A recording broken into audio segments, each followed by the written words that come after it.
Hello नमस्कार दोस्तों, स्वागत है आपका हमारे इस यूट्यूब चैनल में। अगर अभी तक आपने हमारे चैनल एजुकेशन बाय प्रियंका को सब्सक्राइब नहीं किया है तो प्लीज़ हमारे चैनल को सब्सक्राइब करें और हमारे वीडियो को एंड तक देखना ना भूलें।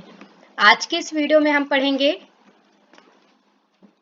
भारतीय विदेश नीति के बारे में।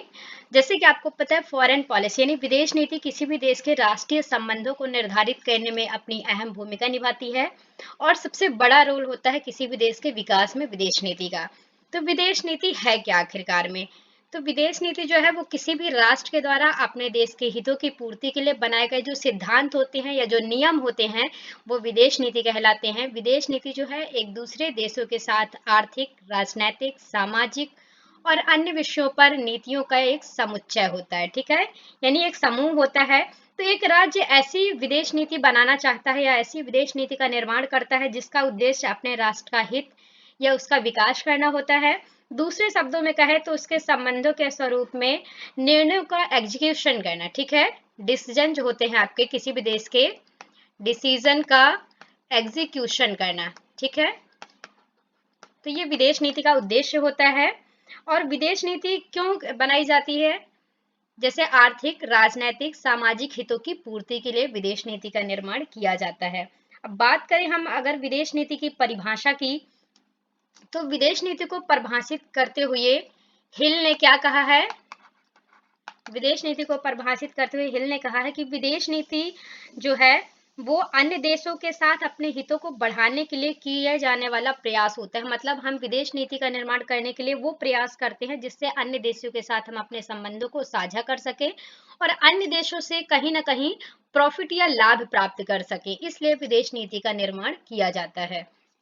फिर अगर हम बात करें विदेश नीति को निर्धारित करने वाले तत्वों की, तो कौन कौन से तत्व हैं जो कि हमारे देश की विदेश नीति को निर्धारित करने में अपनी अहम भूमिका निभाते हैं? तो सबसे पहले जो भौगोलिक तत्व है, तो किसी भी राष्ट्र का भौगोलिक जो तत्व होता है या भौगोलिक क्षेत्र होता है वो विदेश नीति को प्रभावित करने में अपनी अहम भूमिका निभाता है। और ये सभी दृष्टि से, जैसे कि अगर हम बात करें भारत की, तो भारत ऐसी विदेश नीति का निर्माण करना चाहेगा जिससे कि वो भौगोलिक रूप से अपने देश की सुरक्षा का जिम्मेदारी ले सके, उसके लिए नीतियां बना सके और भौगोलिक क्षेत्र से हमारा देश सुरक्षित रहे अन्य देशों से। तो वो ऐसी विदेश नीति का निर्धारण करेगा, ठीक है, जो कि हमारे भौगोलिक तत्वों के विकास में अपनी अहम भूमिका निभाए। ठीक है, फिर बात करें हम अगर ऐतिहासिक परंपरा की, तो ऐतिहासिक परंपरा भारत की विदेश नीति के निर्धारित करने में इतिहास की महत्वपूर्ण भूमिका होती है और अतीत से ही भारत की जो वर्तमान शांति प्रियता है वो देखने को हमें मिलती है। इतिहास जो है वो साक्षी होता है किसी भी देश की विदेश नीति के विकास के लिए, क्योंकि कोई भी देश प्रारंभ से ही विदेश नीति का निर्माण करना नहीं जानता है, लेकिन इतिहास का अध्ययन करके हम अपने देश की विदेश नीति में वर्तमान जो भी समस्याएं हैं उनका समाधान कर सकते हैं। वर्तमान में अपनी विदेश नीति को कैसे बेहतर बनाया जा सकता है ये हम इतिहास की विदेश नीति से जान सकते हैं। यानी अपने अतीत में जो हमारी राजनीतिक प्रक्रियाएं हैं, सामाजिक प्रक्रियाएं हैं, ऐतिहासिक प्रक्रियाएं हैं, उनका अध्ययन करके वर्तमान विदेश नीति को बेहतर बनाया जा सकता है, हमारी परंपरा के अनुसार चली आ रही जो विदेश नीति है उसको फॉलो करके। ठीक है, फिर आर्थिक तत्व की अगर हम बात करें, तो किसी भी देश की आर्थिक स्थिति जो होती है वो विदेश नीति को सबसे ज्यादा प्रभावित करती है। आर्थिक परिस्थिति विदेश नीति को प्रभावित करने में अहम भूमिका निभाती है। जैसे फॉर एग्जाम्पल कोई भी देश अगर आर्थिक रूप से मजबूत है तो उसकी विदेश नीति भी उसी अकॉर्डिंग बनेगी, है ना। तो कोई भी विदेश नीति लंबे समय तक तब चलती है जबकि अर्थव्यवस्था मजबूत हो किसी भी देश की। ठीक है, तो जैसे कि हम बात करें ब्रितानी सरकार की, तो विरासत में उन्हें गरीबी और असमानता से ग्रस्त थी, इस वजह से उनकी विदेश नीति ज्यादा लंबे समय तक और बेहतर तरीके से नहीं चल पाई। अब बात करें हम अगर भारत की विदेश नीति की, तो भारत की विदेश नीति को बेहतर बनाने के लिए सबसे पहले आर्थिक रूप से हमें क्या होना पड़ेगा? आर्थिक रूप से मजबूत बनना पड़ेगा, यानी आर्थिक विकास करना पड़ेगा। और आर्थिक विकास के माध्यम से ही हम विदेश नीति को बेहतर बना सकते हैं, क्योंकि आर्थिक स्थिति मजबूत होगी तो हमारी सामाजिक, सांस्कृतिक और राजनैतिक स्थिति मजबूत होगी, जो कि हमारी विदेश नीति को बेहतर बनाने में अपनी अहम भूमिका निभाएगी।